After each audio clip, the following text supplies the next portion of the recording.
Welcome to Zisodel TV. Kindly subscribe, share, and like for latest updates and news. Yeah.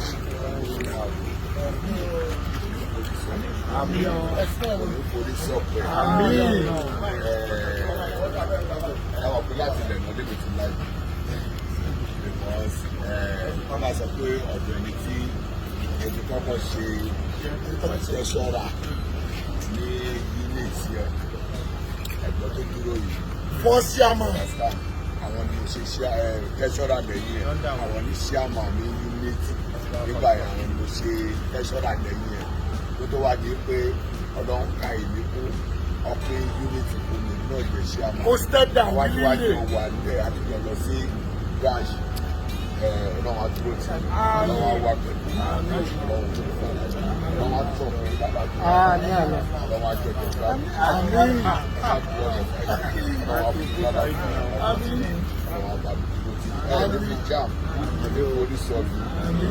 Because the bá sọ pé èèyàn try ilé ayé ẹ̀ try gan nígbà táwa unit ní ẹ̀wà láì kàńtà ẹ̀ fara níbí ọmọ mi tó wà lamẹ́ríkà sí ìmọ̀ tí ó ṣèkú mọ́ ẹ̀yin lẹ́mọ bẹ́ẹ̀ ṣe lọ ra aṣọ láti pé wàásù àjà ẹ̀ṣẹ̀ understand the scene àbí ṣe kó mọ ní ìsọlọ ẹ̀yin lẹ́ ṣe gbogbo pàtí ẹ̀ fún mi ẹ̀ṣẹ̀ understand the scene lọ́ba ń fẹlẹ́ iná gbé ẹ̀yin náà kiri sí i tó yẹ yìí sí inú yájú pé ẹ̀yin ní ìkọ̀kọ̀ gbé ọ̀rọ̀ àbábọ̀ wà nínú ìṣàlẹ̀. aláwọ̀ bá mi ìwọ tó mọ̀ first chairman olú system chairman ṣe wá bẹ́ẹ̀rẹ̀ ìwọ tó ń bèrè ọ̀gá ẹ̀ oore ìwọ ṣó chairman tiẹ̀ ọ̀gá ọmọ sọ́ni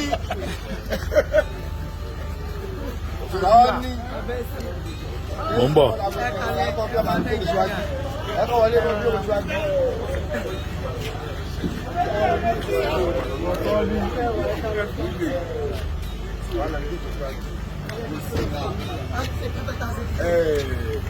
ẹyọ ọkọ tó máa fi wó òmò ẹni lára tó máa fi ṣàmì máa fi jọ ilé nígbà tí a bá ṣiṣẹ́ máa ọkọ̀ jí láàárọ̀ ní ìkọ̀dé 5 a máa gba owó tí ó pẹ̀lú 6:30 ó tó di pé àwọn bàbá mi gbé ọkọ̀ síta nígbà tí wọ́n bá ti bẹ̀rẹ̀ ọwọ́ mi yìí wà nínú àwọn tó máa lọ fún mi ní oúnjẹ tó ń fa oúnjẹ yàfàlì tó jẹ́ kí ebi ó pa wá ń gbàtà ṣe kékeré yìí lóye sí wọ́n mi yìí máa pè mí pé MC bóyá máa bọ̀ wá jẹ́ àmàlà pé a máa lọ sínú ìsọ pákó yẹn a máa lọ jẹun lọ́dọ̀ mọ́ mi ẹ ti understand. Second nígbà tá a máa ń lọ sí àgbo Tice Wonder nínú life Tice Wonder máa ń pè nínú life tí bàbá òkè dára tó bá ti fẹ́ bá wa fọ wàhálà ẹ máa ń wà ní àwọn tó máa ń sọ̀pọ̀tì nígbà yẹn bí àwọn ọmọ orílẹ̀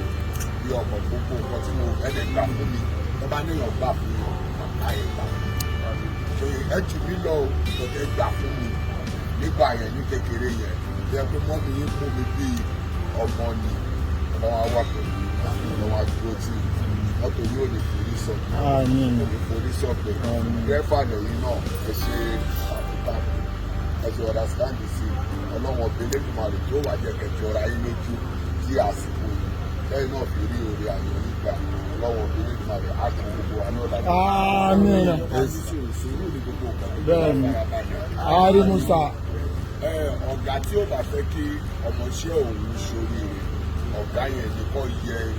ọmọọṣẹ́ yẹn náà tó lè ṣe kí ogun èrè ìjọba máa ń sọ tó bá sọ pé àwọn olódúró tì mí jù oṣooṣù dúró tì mí nígbà tí ó sí ọkọ̀ gbogbo báàṣì yẹn gbà yẹn èmi ló máa ń sìn nígbà yẹn tí mo ti di state chairman èmi ló máa ń tẹ̀lé kò sí èèyàn kan tó gbógun lórí wọn bí ọkọ̀ wọn mi dáhùn èmi ló máa tẹ̀lé sóye yìí sí àwa náà gbọ́dọ̀ sọ fún wa ẹni tó dẹ̀ ṣe gbogbo bùkárí ẹ̀ tó fi jẹ́kọ́ fún ní mọ́tò lẹ́nu ẹ̀jẹ̀ ọ̀dà sáà láti fẹ́ sí ìlú àlùbáríkà ọ̀tọ̀ ní kéèyàn fi èèyàn sílé kan ọ̀tọ̀ ní kẹ́ni yẹn pàfẹ́tì kan yẹn ní àti ṣe ọlọ́wọ́n adúgbò ti gbogbo yìí wá ń ṣe lónìí bàjẹ́ òkè lórí kárí tó máa alákòwátá èèlà abìlà ìlànà àmín àmín lẹ́yìn eléyìí ẹ̀yin náà máa ra pens àmín mọ́tò wo ló wọ́n tún yẹn náà Rolls Royce àmín máa rà lágbọ́dọ̀ Bentley ìkọ̀kọ̀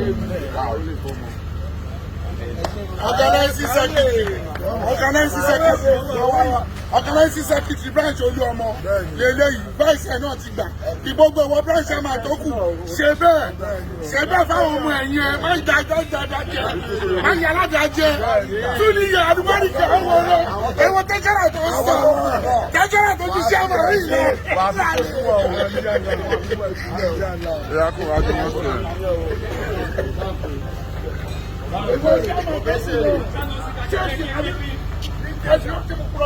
wọ́n ṣe máa tó kù ṣe fáwọn ọmọ ẹ̀yìn ẹ̀ náà bẹ́ẹ̀.